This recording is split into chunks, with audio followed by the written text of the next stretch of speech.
यानंतर थेट आपण आझाद मैदानातली दृश्य बघणार आहोत। गिरणी कामगारांचं आंदोलन सुरू आहे, तिथे उद्धव ठाकरे बोलतात। त्याच्यामुळे तुम्ही अजिबात धीर सोडू नका, अजिबात हिंमत हरू नका।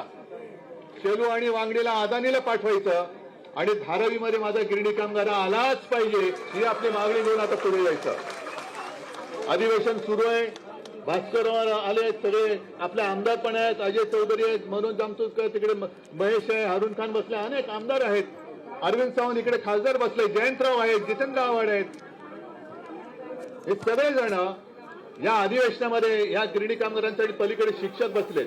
त्या शिक्षकांचा आवाज आपल्याला बुलंद करायला पाहिजे, शिक्षकांचा आवाज। कारण त्या शिक्षकांना सुद्धा विना अनुदाने वा रे वा वापर करून घ्यायचा, गुराढोरासारखा निवडणुकीच्या कामाला लावायचं, जनगणना करायला लावायची, म्हणजे घरच्या नोकरासारखं त्यांना वागवायचं आणि हक्काचं काय असेल ते देताना हात आखडता घ्यायचा। हे हात आता आपल्याला उचलून फेकावे लागतील, हे राज्यकर्त्यांचे हात। आणि म्हणून तुम्ही सगळेजण एकवटले आहात।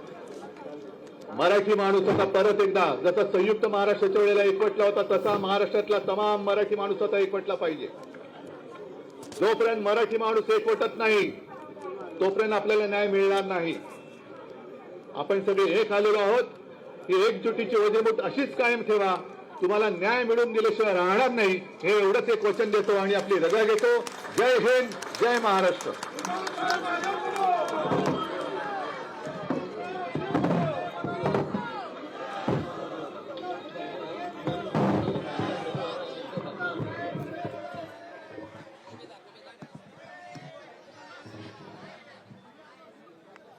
सुरू आहे आणि त्या ठिकाणी उद्धव ठाकरे, आदित्य ठाकरे सुद्धा सहभागी झाले।